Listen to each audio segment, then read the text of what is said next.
The moment I crossed the threshold of my parents' house, something inside me snapped with a quiet, surgical precision.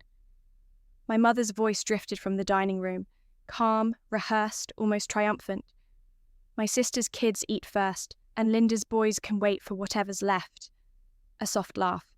My siblings. My father didn't even bother to raise his eyes. In the far corner, my sons sat with empty plates balanced on their knees, their backs straight, their faces arranged into polite masks. They pretended not to be hungry, pretended it didn't sting that their cousins were already on second helpings. My chest tightened, but beneath the pressure a strange stillness formed, cold and exact. I didn't argue, didn't plead. I simply placed my hands on Margaret's and Kevin's shoulders, felt the tremor they tried so hard to hide, and walked out. They thought they'd banished my children to a corner. They had no idea they'd just banished themselves to something far darker, a place where every unspoken wound returns demanding retribution. Yes, I am Linda. And that small, vicious scene in the dining room didn't erupt out of nowhere. It was merely the first time their hierarchy became so naked, so loud, so undeniable that even I couldn't smother it with silence anymore. But the truth? Their betrayals began long before my boys were born. When I was 17, still folding t-shirts at my first part-time job, my mother, Elizabeth, a woman whose voice always quivered like she lived one heartbeat away from catastrophe, asked if I could help with groceries. Just this once, she'd murmur. My father, William, ever practical to the point of frostbite, nodded solemnly, as if doing me a favour by allowing me to contribute. $20 there, $50 later. And before I understood what had happened, giving had become a reflex, a habit, a quiet punishment disguised as responsibility. By college, they were texting me photos of bills and repairs, each image accompanied by my mother's trembling voice over the phone. We're managing, sweetheart. Barely. I didn't see it then, but now it's obvious. Every sigh was choreography, every pause a calculated thread in their tapestry of dependency. When I landed my first full-time job, the tone shifted. Requests became expectations. Linda, we really need you. Dental work, appliances, emergencies timed with my payday as precisely as tides. Then came Jessica, my older sibling, their golden child. The one forever showcased like a family achievement. Her kids, Lisa and Christopher, were the chosen ones. The ones who received praise, attention, legitimacy.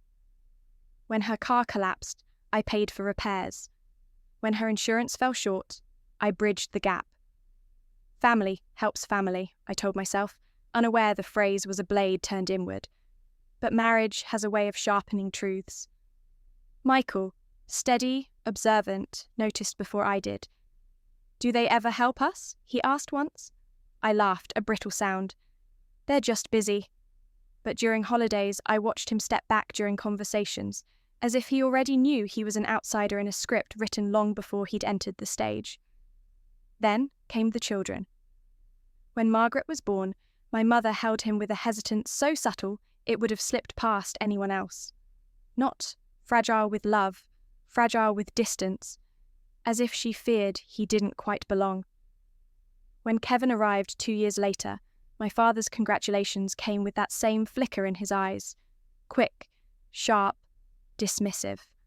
I told myself I imagined it. Exhaustion, stress, anything but the truth clawing at me. But children don't imagine the things adults work so hard to ignore. Margaret learned early that his cousins always got the first turn, the best toys, the biggest slices. Kevin absorbed the seating arrangements, the unspoken cast list, Lisa and Christopher near the adults, my boys directed elsewhere. Always elsewhere. Every time my heartbeat tightened, I whispered the same poison to myself. You're being oversensitive. And all the while, the financial requests grew. Mortgage help, medical bills, sudden repairs that mysteriously aligned with holidays. I kept saying yes, believing generosity could substitute for love, mend betrayal, quiet the boiling hatred gathering at the edges of my patience. But generosity doesn't heal open wounds. It only feeds the ones who keep reopening them. They hadn't exaggerated. My family never did when it came to taking. The legal pad lay before me, blank for only a moment, then filling with the brutal honesty of ink. Under each heading, I noted figures, dates, forgotten favours, the quiet debris of 8 years of being useful. The numbers multiplied fast, like ghosts rising from a ledger I had avoided opening. Michael drifted into the room, settling beside me without a sound. He didn't ask questions. He only pushed a second pen toward my hand, the gesture small but strangely ceremonial, like arming me. By the time the clock crawled toward midnight, the pattern was unmistakable. 8 years of structured dependency wrapped in entitlement. "They've woven their lives around your money," I whispered. "And built their pride on top of it," Michael answered, voice tight. I didn't shed a tear, not because grief had passed, but because something colder had seeped into me, an iron steadiness, born from years of swallowing betrayal. It wasn't rage yet, not fully, but the beginning of it, the first spark of long-delayed retribution warming my ribs. "I'm finished," I said. "Then, let's finish properly," Michael murmured. First, I called the mortgage lender. I asked what it would take to be removed as co-borrower. The agent's explanation, refinancing thresholds, income requirements, consequences of failing to meet them, became another neat column of notes. Each word felt like a quiet strike of personal justice. Next, the auto lender. I instructed them to freeze any credit moves connected to my signature unless I personally approved them. Then, utilities, emergency accounts, the little safety nets I'd set up over the years. One by one, I dismantled them. Transfer, cancelled.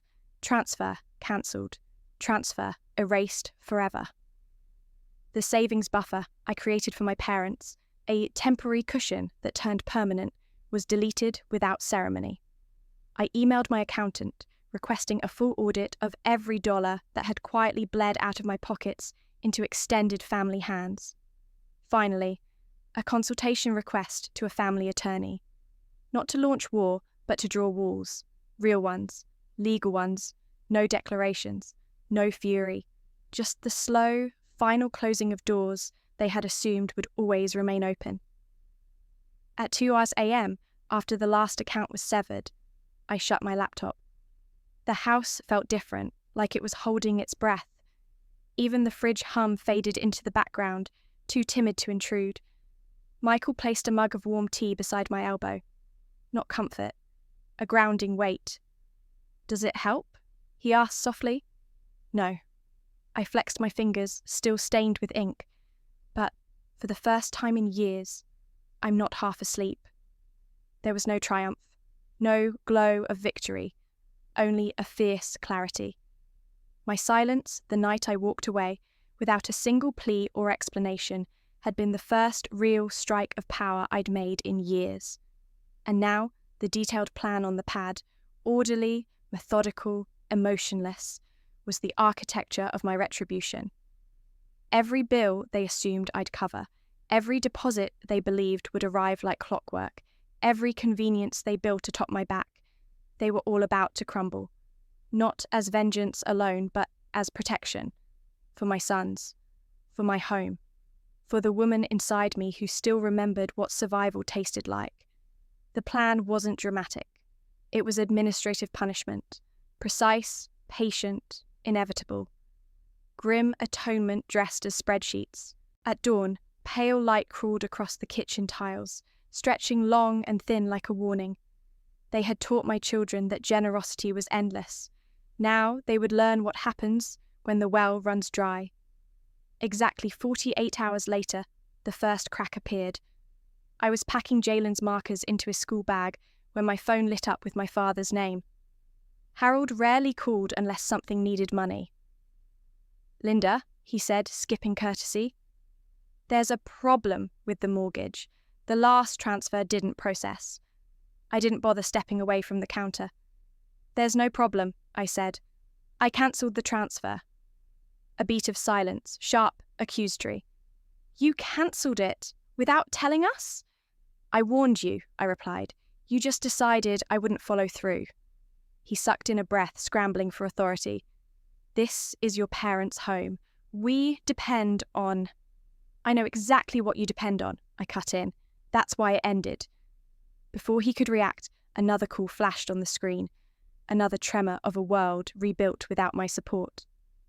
The second call came before the first tremor in my chest had even faded. Jessica, the same sister who once chuckled while my boys sat pressed into a corner, their hunger treated like an inconvenience. Her name flickered on the screen with all the subtlety of an alarm. I answered.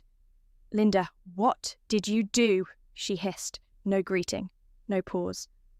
"My car payment was rejected. They said the cosigner froze everything. Do you know what this does to my credit?" I rested a hip against the counter, watching sunlight spill across Kevin's untouched cereal like a small, fragile truth. "You'll have to handle it," I said. "My son's handled worse." "That's not fair." "You told them children should get used to whatever's left," I reminded her. "You don't get to cry about leftovers now." The silence that followed wasn't remorse. It was the quiet scramble of someone calculating their losses. Before she found her footing, another call pushed through. My mother, Elizabeth, FaceTiming like a general summoning troops. I let it ring. Twice. Then I picked up. Her face appeared tight, her voice trembling as if holding a fragile lie together. "Sweetheart, your father and I need to talk. Things are piling up. We're struggling." "Are you?" I asked, unable to keep the calmness from sounding like a blade. "You know we depend on your help," she said. "It's cruel to punish us this way." Punish. There it was again. "You punished my sons," I replied. "You did it right in front of me." "That was different," she protested weakly. "We were being realistic. That's life." "No," I said. "You were being realistic about how much you could take before I snapped." Her expression faltered, eyes widening, mouth trembling, the first cracks of fear. "Linda, please, we could lose the house." "And my children," I answered, soft but steady, "could have lost their sense of value if I kept pretending everything was fine." She recoiled, as though I'd struck her through the screen. But my tone never lifted. I simply laid out the truth with the same cold clarity they once used while ranking grandchildren like inventory. "The mortgage assistance is gone," I said. "The transfers are gone. The emergency fund is gone. The co-signing access is sealed. From now on, you'll live on the income you earn."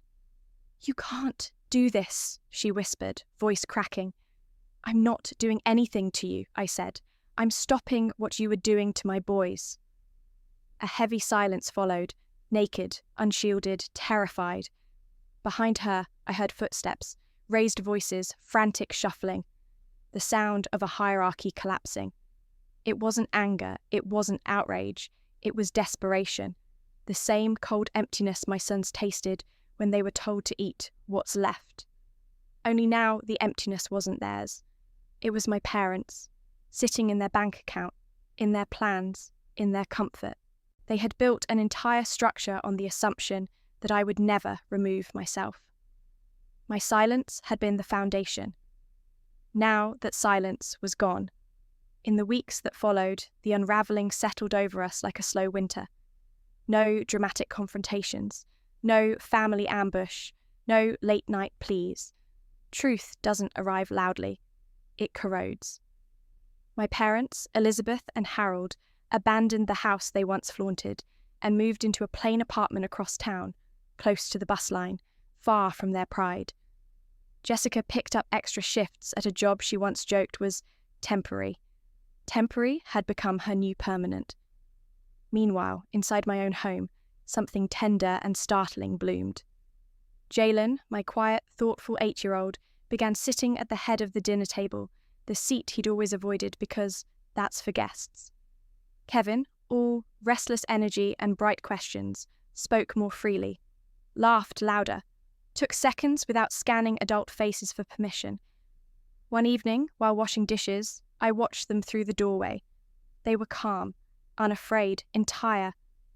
Michael stood beside me, drying plates with slow, deliberate care. "You seem quieter," he said. "I'm not quieter," I replied. "I'm just not silenced anymore." "I'm steady now," I said. Michael didn't need more than that. He gave a small nod, the kind that says, "I see you," without dragging the moment into something fragile. The silence between us no longer felt like the aftermath of a storm. It felt like land finally cleared, soil ready to breathe again. Not emptiness. Room. Room to think. Room to inhale without bracing. Room for my children to grow without shrinking themselves to fit inside someone else's warped hierarchy.